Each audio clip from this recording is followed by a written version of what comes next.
for all object requested by a user or for only some of the objects, and if it is so, then it is why, I mean what is the reason. And the answer of this question is given here. So web cache, or also known as web server, is the entity which is used for satisfying the client request without involving the origin web server.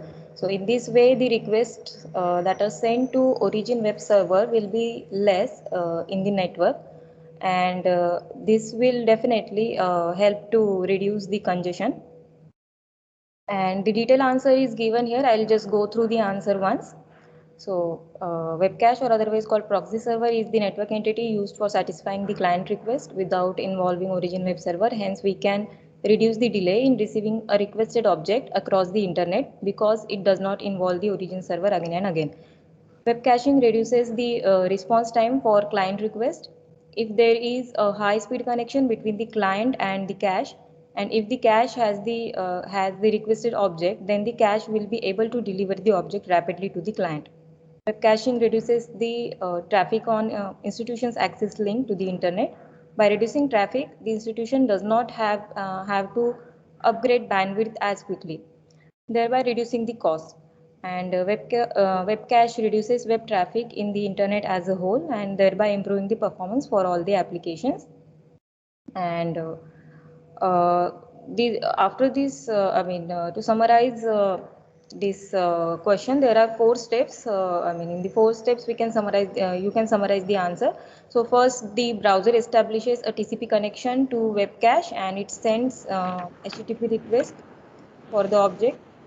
And in second stage, the web cache checks to see if it has a copy of object stored locally. If it does, then web cache forwards the object within an HTTP response message to the client browser. And if the web cache does not have the object, in that case, web cache opens a new TCP connection to the origin server. The web cache then sends the HTTP request to object into this new TCP connection, and after receiving this request, the origin server sends the object within the HTTP response to web cache. And finally, when the web cache receives the object, it stores a copy in its local storage and forward the copy within an HTTP response message to the client browser. So yes, it is helpful to use web caching, but it is possible only when objects are stored in the cache. Otherwise, again, the web cache needs to make a start a new connection, and where this connection is established with the origin server. So this is the answer for the question 2.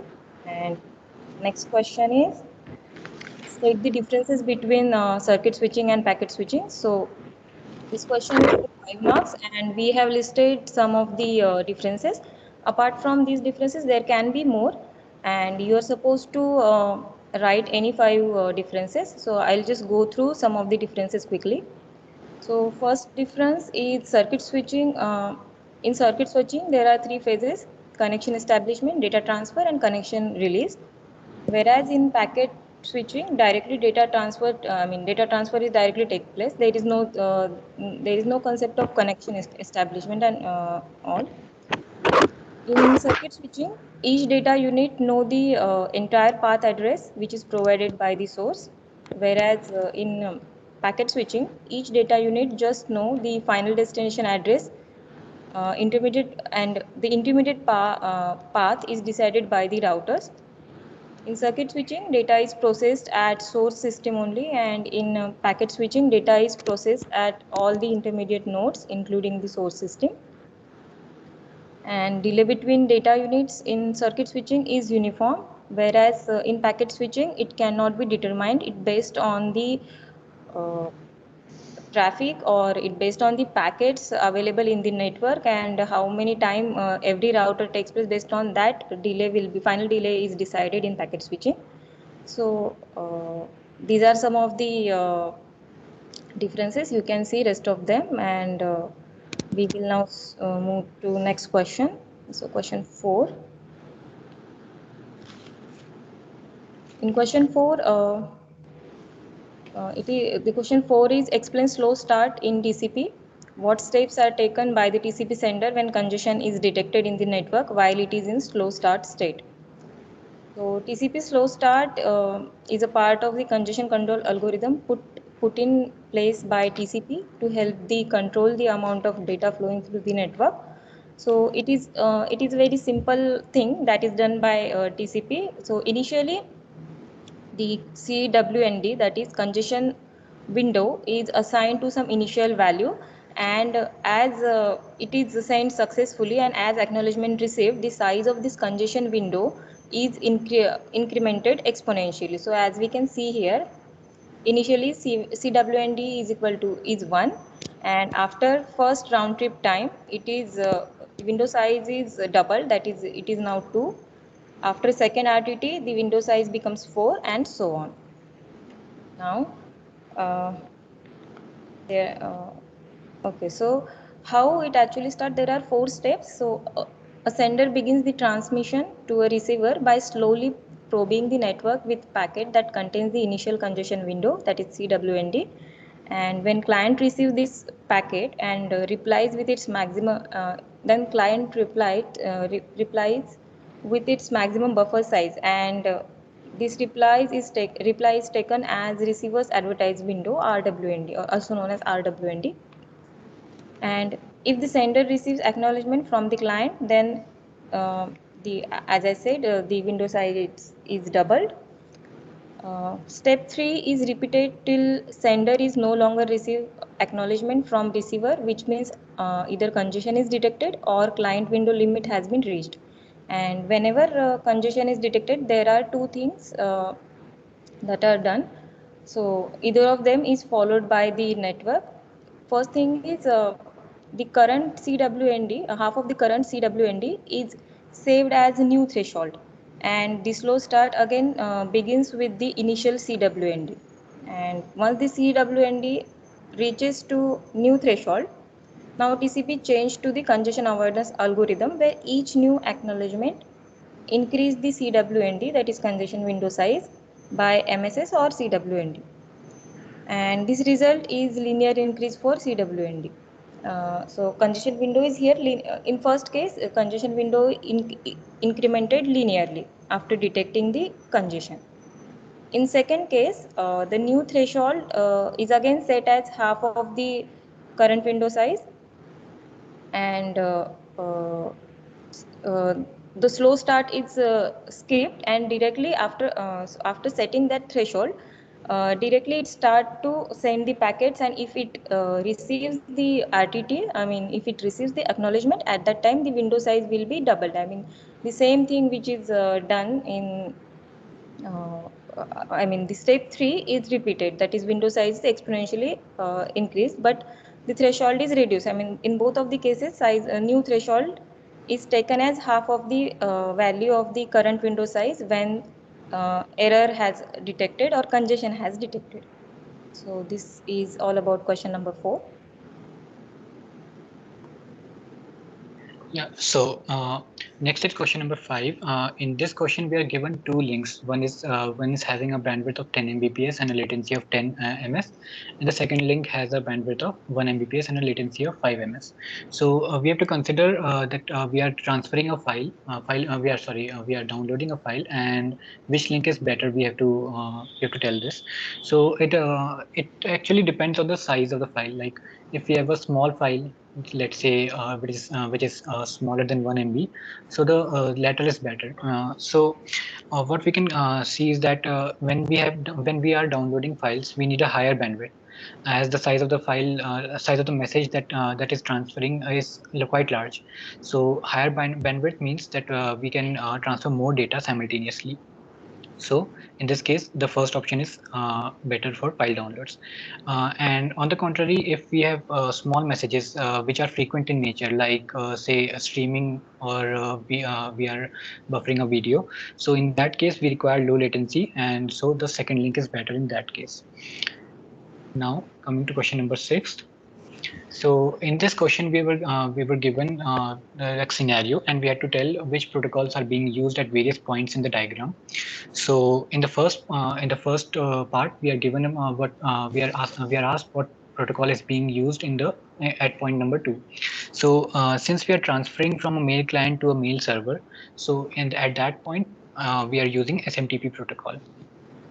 In the second part at point 4 we are asked which protocol is used. So again we are using SMTP here because we are transferring from a mail server to a mail server.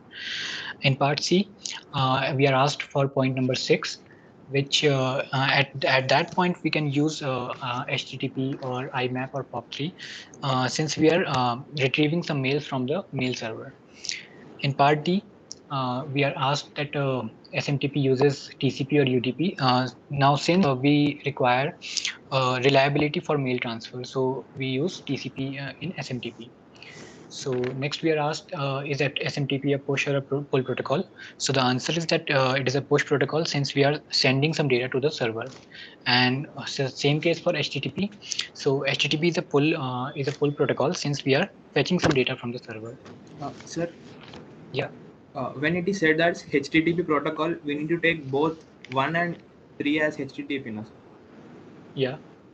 I'm saying that at point 2 also we need to take it as HTTP now, because we are saying that user agents use HTTP protocol.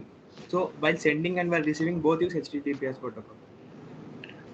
You are talking about part E and F. A. Part A. No, it's being sent from a mail client to a mail server, right? It is not it is not being received to a destination computer. Sir, it is said that Bob's and Alice user agents use HTTP protocol. User agents means like host only, no? Like laptop to laptop. No. Yeah, I get it. But just at point number 2, we are asking. So at point number 2, the data was the mail was being sent from the mail server. Sorry, from the mail client to mail. Yeah. Mail client. So if we like the mail client is operated by HTTP protocol. No, not actually. Like at point 2, we are asking. So at that point, SMTP is being used. Nice, sir. At point 2, it is like from the Bob to the mail server. Okay, let me check it. Yeah, sir, like it is correct only because while sending mail, it is using SMTP. While retrieving, it will use any of the 3 protocols given. Yeah, so in part A, we are sending data, data, right? It is correct. Like SMTP like, is fine. Sir, when sending also, we can use HTTP now, sir, because like it's a general or normal Gmail server. Like our normal Gmail uses HTTP at both sides now while sending and receiving also. No, but you had to consider sending from a from that perspective that you are sending using a specific protocol, and that is at SMTP. Nice, sir. Like that will also be HTTP. Like we can also use HTTP both sides now while sending and receiving also. Okay, let me check it and I'll get back to you after the class. Okay, sir. Yeah, or at the end of the class. Sir, and in third one, will we get mark if we write any one of them? Yeah, sure. Because it is given explicitly HTTP, so we have written HTTP. Yeah, sure. You can write HTTP. Only one is fine. Sir, in 6F, HTTP is both push and pull. I think we should write both push and pull in 6F. You can mark any, like if you have written pull, it is fine. It is fine. If you have written both, it is also fine. Okay. So next question 7. This is a numerical question, and so two hosts A and B are connected to a router R via 10 Mbps link. So A to R is 10 Mbps link. Again, R to B is 10 Mbps link. The propagation delay is given as 20 microsecond. R is store and forward device. That is, it does not transmit the packet on the RB link until the whole packet is received on the AR link. Suppose R forwards a packet 35. Suppose R forwards a packet 35 microsecond. That is its processing delay. And after it has finished receiving it, calculate the total time required. So we are going to, the question asked, what time is required if a packet containing 10,000 bits is sent, and when this data is divided into 2 packets and it is forwarded. Answer to the first question is given here. As given in the question, TP is 20 microsecond, that is propagation time. Transmission time from A to R, we can compute using the data 10 Mbps divided by 10 into 10 to the power 6, which is 1000 microsecond. And processing time is again mentioned in the question only, that is 35 microsecond. And by adding all of these, finally we will get the total time as 2075 microsecond. So answer to the first part is quite simple. For the second part, here different events occurring at different time stamps is given. So first we compute the transmission time for the packet. Similar to the part A, we apply the same thing. I mean, we use the same data, but here the size of data is 5000, which is half of the uh, data which we have sent in part 1. So the transmission time here becomes 500 microsecond, and TP and processing time is same. Now at t is equal to 0, the data, I mean the system started, and at t is equal to 500, A finishes sending packet 1, and packet 2 it just started to transmit. So after that, t is equal to 520. So this at this time, packet 1 arrives at R, because 20 is the processing time. So after that, t is equal to 555 at this time. So we add the processing time at R to 520, which gives us 555.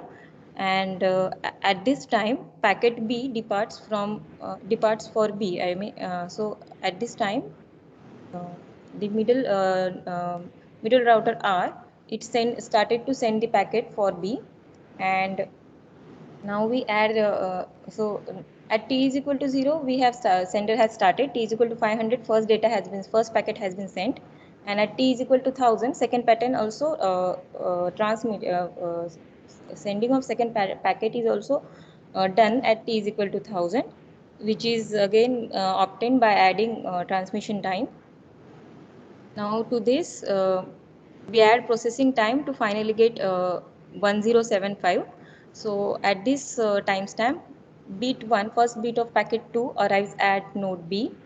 And when we add the transmission time for R to B, we will finally get 1575 as the final answer. So for part B, total time required is 1575 microseconds.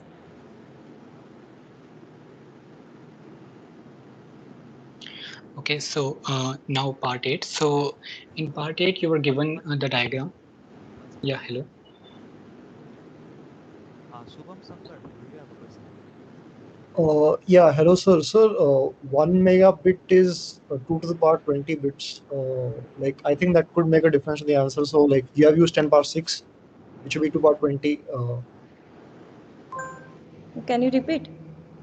1 megabit is 2 power 20 bits, or like, that is slightly more than 10 power 6. Okay, 1 minute. So, like, that value may be less than 1000. So, One second. 1 megabit you're saying, right?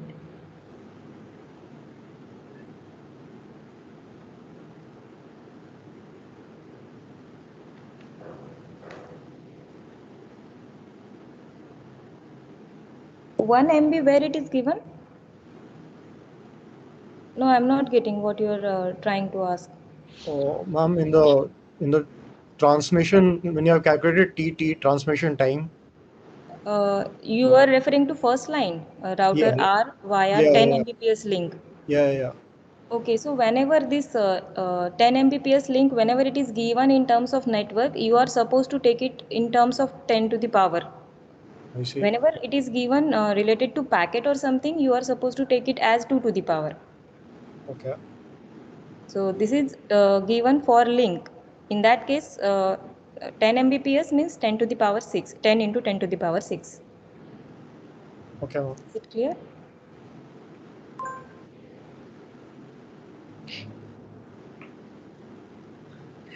I don't Okay, think there so will be much difference though for that. 2 to the power and 10 to the power, I think. Huh? Yes, yes. Uh, Here I just calculated for because both cases, but for 10 to the power, the calculation was easy. But So you for, did for both the cases. yeah,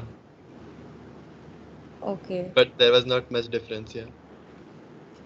yeah, there should be a very small difference because it is how All many right, but whenever it is asked, I mean, in terms of the, I mean, whenever it is mentioned for network and all, you have to take it in 10 to the powers. So even if there is no difference, it is fine in this case, but you should take it like that. In a book of top down answer, there is one question in which it is 2 power 20 is taken instead of 10 power 6. So For the data answer much or varies. for data Uh, it is taken. I think for network, I have to recheck it again. I don't remember. Okay. If it is there, you please share it with me. Anyway, here the answer don't change much. So if we use so how will the marking be there? If the mark will be given only if we use 10 power 6, or we cannot discuss that right now. If answer is correct, in that case you will get the correct answer, but I'm not sure about how much marks we are going to award for I mean your calculation and all. Based on that, you may not get the full marks, so we have to ask ma'am for that. I don't have answer for your question right now.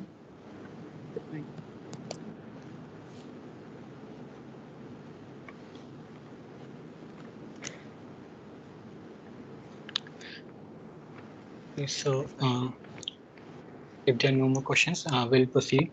Now coming to question number 8. So in this question, we just had to follow the diagram that was given to us and write our answers according to that.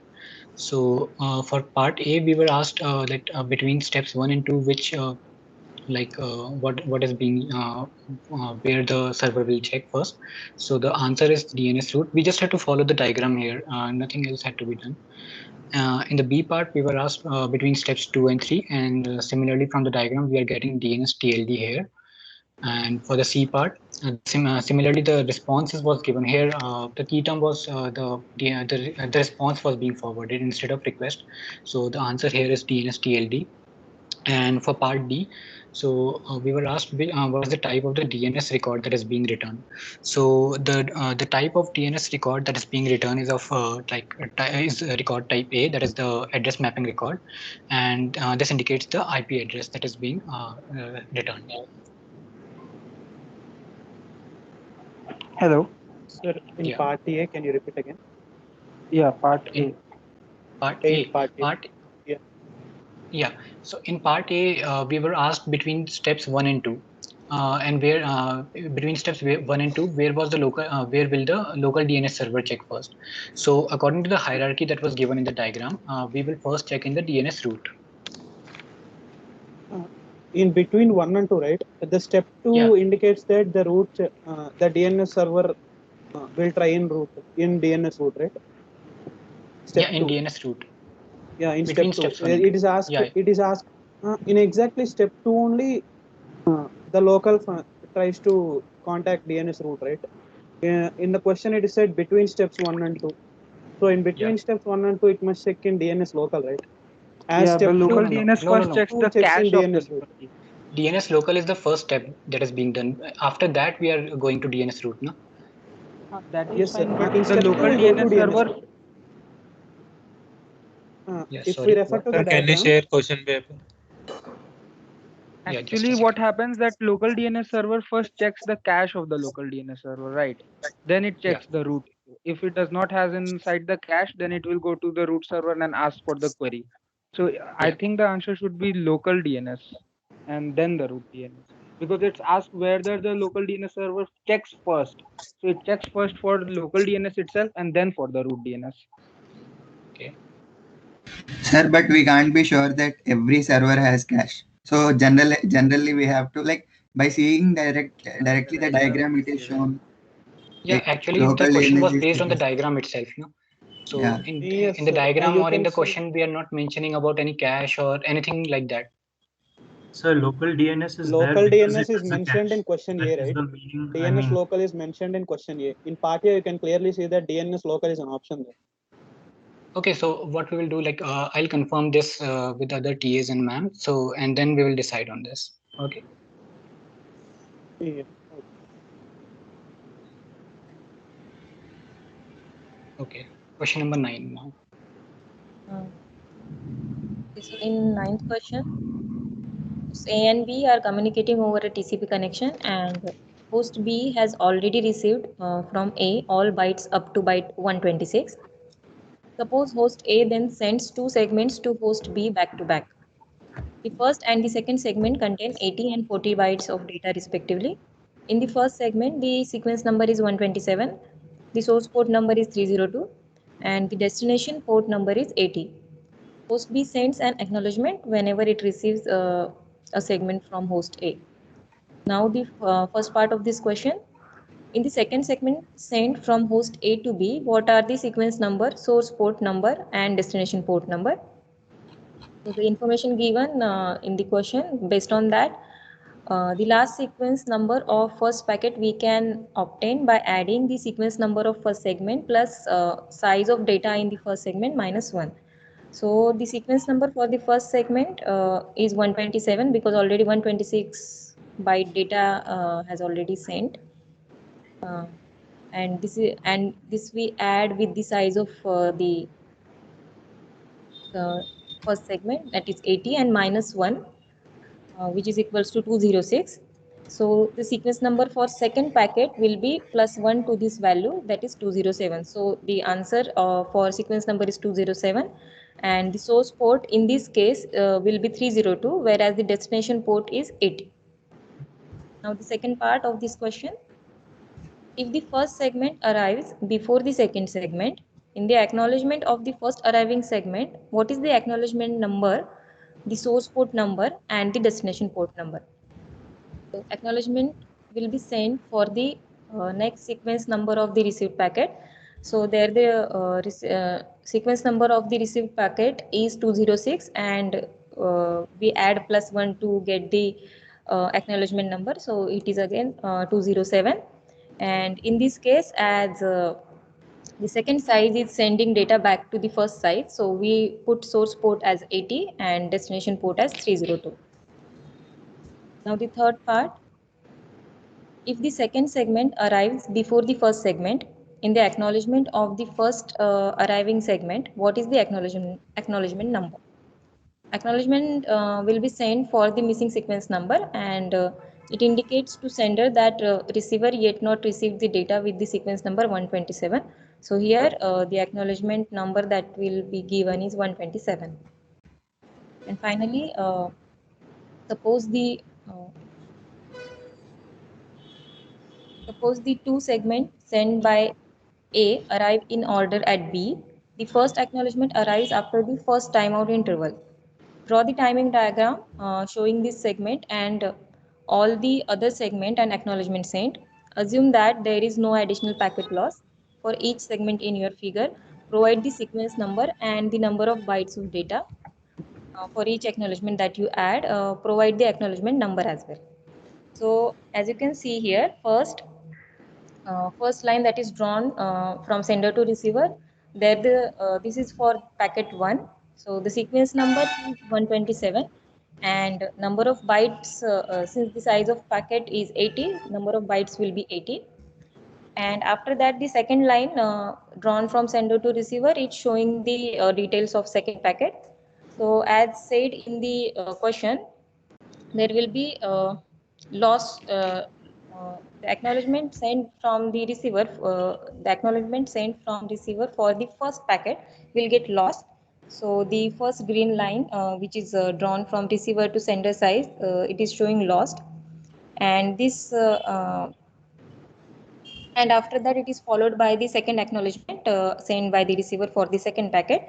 Since the second acknowledgement is received after timeout, sender again sender again start the first packet uh, with sequence number 127, and again the number of bytes, that is 80. So it again send the first packet, but when receiver receive the first packet, since receiver has already received the packet followed by the another packet, the acknowledgement for this new packet will be the 247, that is acknowledgement of the latest packet received by the receiver. So I hope this part is clear. There is a doubt here. I have a doubt here. Huh? Hello? I have a doubt here. Tell me. Yes, Uh, yes. In the question, it is not mentioned that the first acknowledgement is lost. The first Okay. acknowledgement arrives after the first time interview. So actually, the first acknowledgement is delayed, not lost. The acknowledgement with acknowledge number 207, that has to be delayed, right? Not lost. 1 minute. Okay, okay. And one more thing, there is nothing, no details mentioned about the second acknowledgement. So the second Yes. acknowledgement may be received before timeout interval only. So in that case, it acknowledges all bits up to 247. There will be no retransmission. So there are two cases here, one with retransmission and other with no retransmission. Two possible answers. Yes, there will be two possible answers for the question. So first one is shown here, and yes, even if it is mentioned that the acknowledgement will be delayed, it means if it is delayed and it is received after timeout, it will be of no use. So you can treat it as a lost acknowledgement only. You getting? So you wrote 247. You wrote one case of it, and the other case is the acknowledgement number 247 may be received in the timeout interval only. So in that case, there will Yes, be in no that case there will retransmission. be Right? no retransmission of first segment. So I wrote the latter one. Yes, it What? will be. It is fine. It is based on how much, I mean, you are taking. But in that case, did you mention the timeout interval longer? I mean, Yeah, I mentioned it. it is okay then. Ma'am, I think it is given in the question about the timeout, this thing.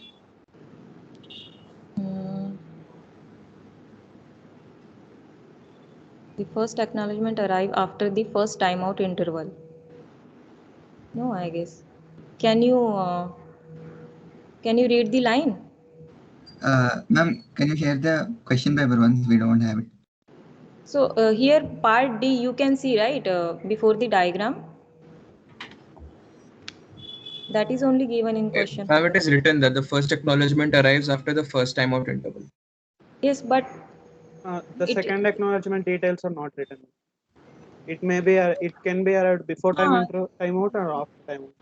It is possible that second acknowledgement may arrive before the first timeout.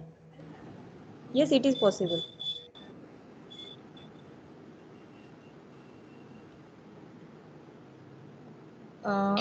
Still, I will check this again, and if there are any changes, I will let you know.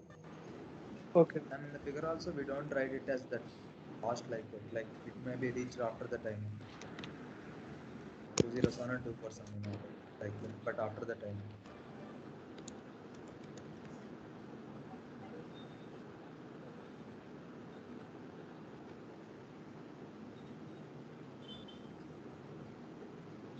So question 9 is, okay, I guess there is only one more question left. Shiva? Yeah, okay. Okay, so the last question number 10. So for the we had to compute the total time. I'm discussing about the part A first. So in part A, we were required to compute the total time. So we are given the bandwidth as 10 Mbps, and the data is being sent continuously. Also, so from here we are given the size of the file is 1.5 MB. So we know the transmission. We can compute the transmission time. We can compute the propagation time, and the handshaking time. The time for handshaking is to be added in all the cases. So here we can get the total time as the handshaking time, that is twice the RTT plus the transmission time plus the propagation time, and you can put the values in this and we can get the answer. And the second part, we were given the bandwidth as 10 Mbps, but after finishing the sending of each data packet, we have to wait for 1 RTT before sending the next packet. So what we are doing is we are computing the number of packets first. So since our file was given of 1.5 MB, so we are computing how many packets, and each packet is of size 1 KB as given in the question. So we are getting the number of packets as 1500 here. And then we're computing the time to transmit one packet that you can simply compute by computing first the time that is required to transfer 15 how much for one for each packet, and then you get 8 into 10 to the power minus 4 seconds for one packet. And since this is the time for one packet and we have 1500 such packets, so the total time comes out to be this term. And now the number of RTTs we have to wait, since we have to wait for after transmitting each packet. So we have 1500 packets, and thus we have to wait for 1499 RTTs. And this using this we can compute the total time as twice of RTT, and this is the handshaking time that we have to include. And 1500 times we are transmitting since we have 1500 packets, and 1499 times we are waiting each times the RTT we are waiting after sending each packet, and the propagation time. And you can just put the values and get the answer here. For the C part, we were given that the link allows infinitely fast transmission. So the transmission time is given as 0. So in this case, we are given that the wait time of 1 RTT after every 20 packets are sent, we have to wait for 1 RTT. So since we have to wait for we have to wait after 20 packets are sent, so we can compute how many RTTs we are required to send a 1.5 MB file. And this can be computed by just putting the values of the file divided by the number of packets that can be sent in 1 RTT, and this comes out to be 75. So we need 75 RTTs to send a 1.5 MB file. And using this, we can compute the total time. Total time is same as the handshaking time plus 74 times RTT. Here we are not considering the transmission time as it is given as 0. 74 RTTs we are waiting plus the propagation time. And this propagation time, by the way, propagation time is being computed as given here in the question, RTT by 2. This is the propagation time for every case. And similarly, we are putting the values and getting the answer here. And in the D part, we were given the transmission time is 0 as in the previous part, and the first packet is being sent, and after that we are waiting for 1 RTT. Then we are sending 2 packets, and then we are waiting for 1 RTT, and so on. So we are considering after n RTTs what will happen. So after n RTTs, we are after the first RTT, first we are sending 1 packet, then we are waiting 1 RTT, then 2 packets, and then so on. So after n RTTs, we will send this many packets, 1 plus 2 plus 4 till 2 raised to the power n. And this term, if you get the sum of these terms, this will come out to be 2 raised to the power n plus 1 minus 1. And since we have computed earlier that the total number of packets we have is 1500. So if we equate these two values, like 1500 is equals to 2 raised to the power n plus 1 minus 1, we get n equals to 20. N equals to 10. That means after 10 RTTs, we are getting these number of packets being sent. So the total time can be computed as twice of RTT, that's a handshaking time, 10 times of RTT, and this is the time that we are waiting. And then this RTT, this is the propagation time, and this comes out to be 1 second. So this was part D. In this question, we are supposed to take 10 power 6 or 2 power 20. Actually, as ma'am said, in the questions that we are in which we have to compute the networking, which are given in Mbps or bandwidth, we have to take 10 to the power 6. If the answer is very close to the answers we are getting using 10 to the power 6, then it is fine. Okay. Sir, in C exactly it is 6.12. Yeah. Okay. Sorry, what? C, the answer would be 6.12. So yeah, it's okay. For 1 decimal places, it's fine. Also in 4, in D, I forgot to add the 0.5 RTT, so error would be 40 milliseconds. So how will be the deduction there? The marking criteria, I wrote 0.96. Yeah, I understand, but like the marking criteria, I cannot tell right now, since you're like we have to first verify with other TAs and then decide on how we are going to give marks on that. Okay. Yeah. Okay, so if there are no more questions, we can move to the mock test solutions. Excuse me, sir. I have a doubt in fifth question. Yeah. Okay. Sir, actually, there was a slide, and ma'am had also talked about it that during file download, the time, there should be no data loss. The time does not matter that much. So in this case, latency should be redundant, and we should take 10 Mbps better because there would at the routers there would be no packet loss due to queuing delay. There would be no packet loss in 10 Mbps, and there are chances that it may happen in 1 Mbps. So we should say that 10 Mbps is better by seeing this way. If you have provided this justification, then it is also fine. Okay. Like the answer is the first option.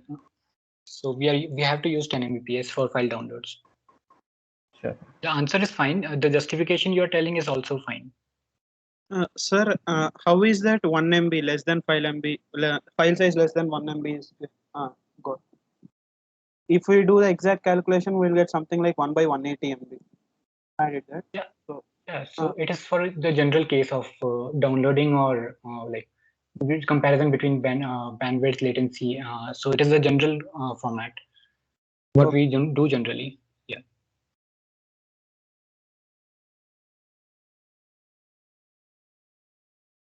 Okay, so we can move to the mock test solutions now.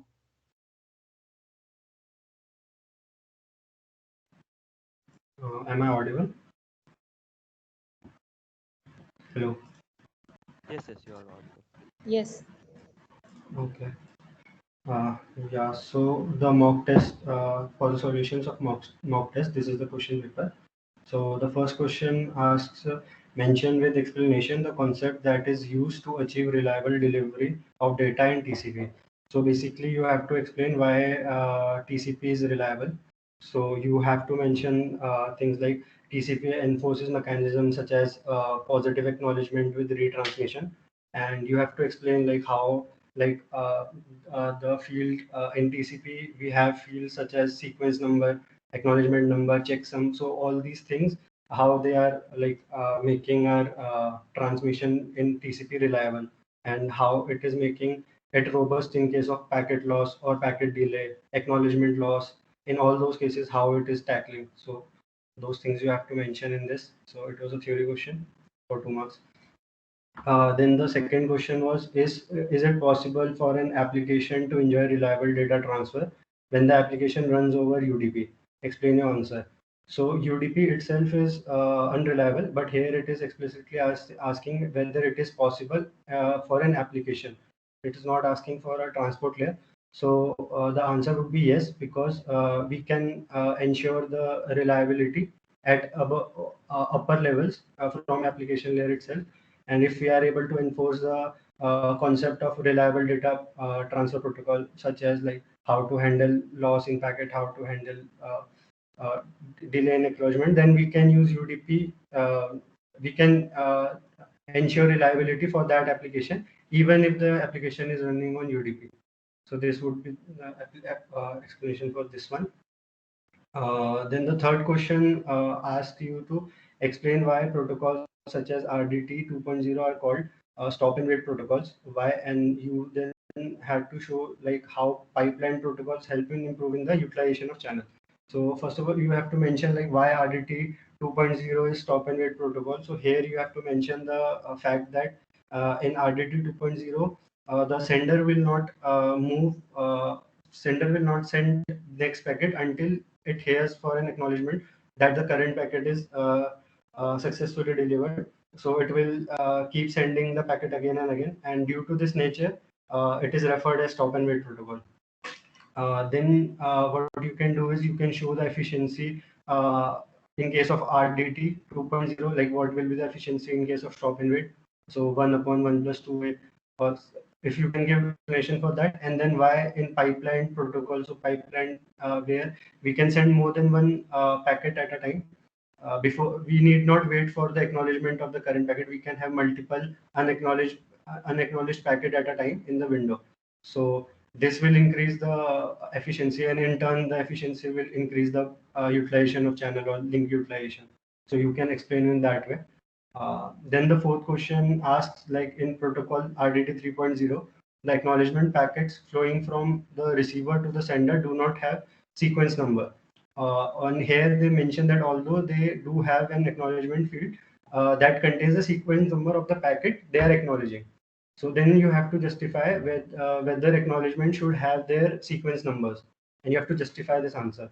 So for this, so the point which they have mentioned within the bracket is the thing, like so why we need a sequence number. So what will happen for a sender is he will be in a dilemma whether the acknowledgement he is receiving currently of which particular packet the acknowledgement is. So whether it's of some previous packets or the current package which we have sent. So the thing is, the point that the acknowledgement field contains the sequence number of the packet. This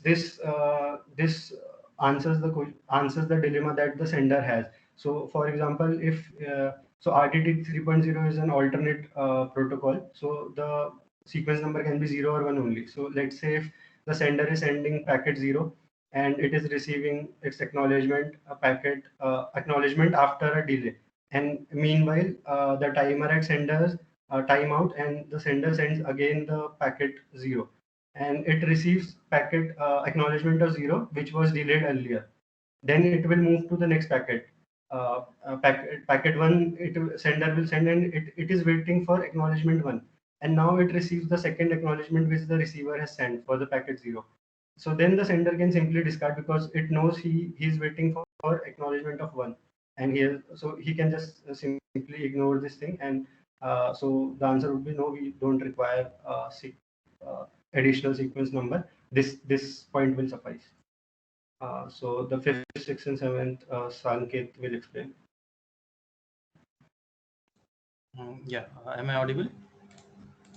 Yes, Sanket, you are audible. Yeah.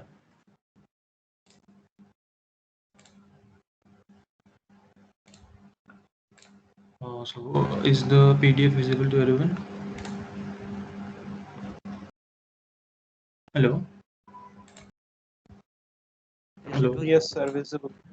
Yeah. So in question 5, it's a numerical in which we have given bandwidth to be 128 kbps, which is equivalent to per 17 bits per second. The distance is given to be 55 gigameter, which is equivalent to 55 into 10 power 9 meters. Then the velocity is 3 into 10 power 8, and you have to calculate the RTT in the A part.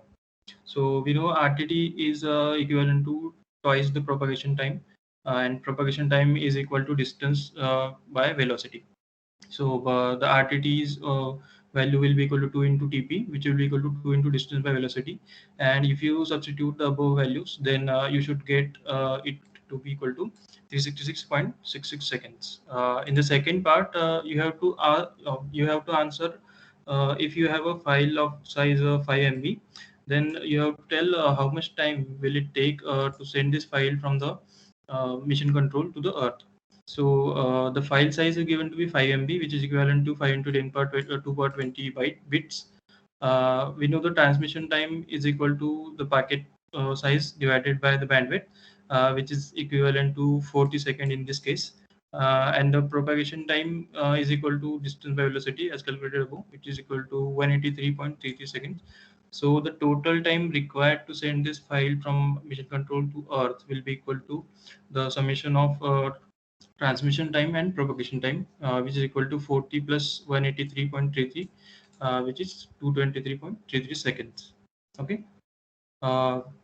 In the sixth question, it is asked whether it is possible to get an acknowledgement for a packet which falls outside the sending window in the selective repeat protocol.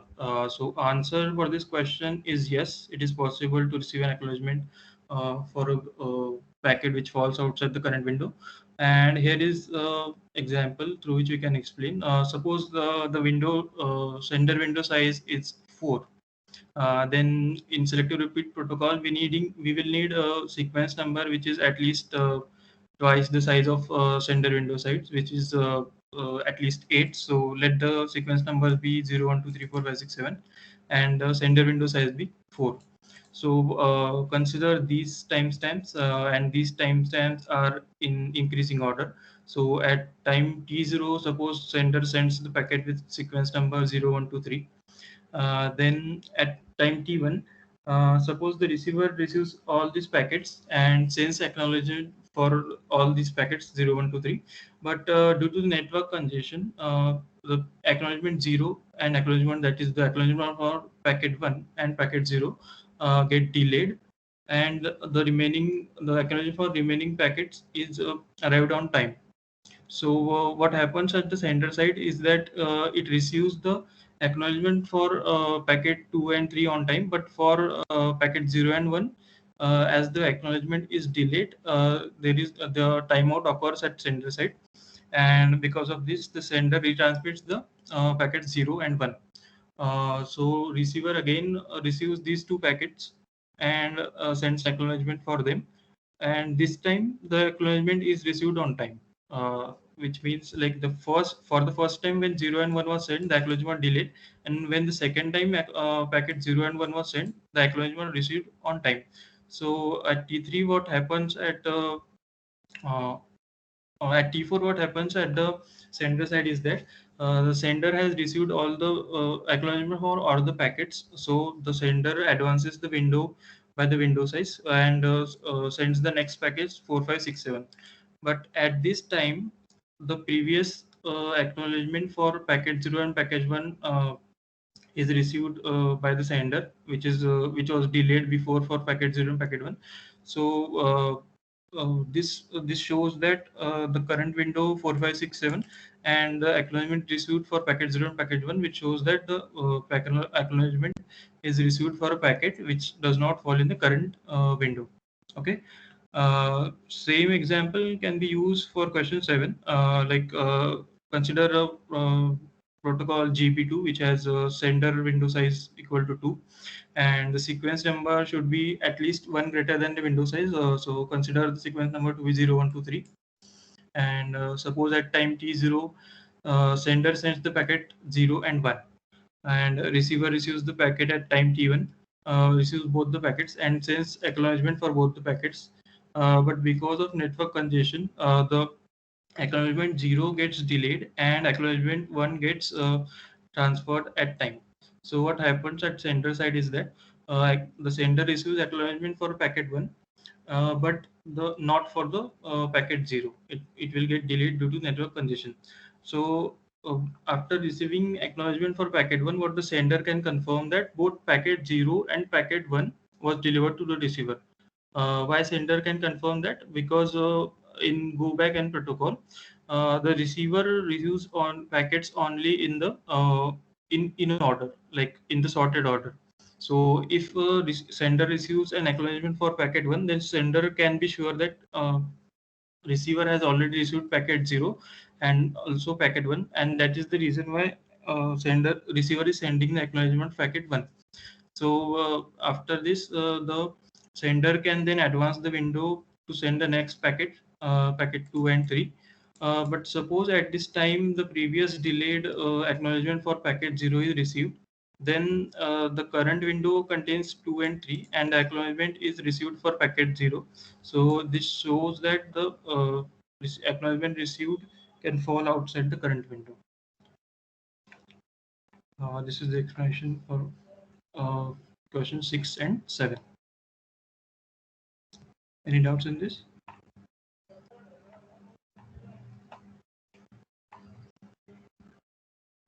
Hello?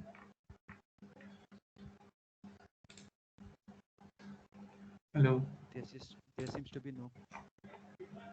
Yeah. Okay. If If anybody has any questions, they can write to us via mail or as well. You can leave.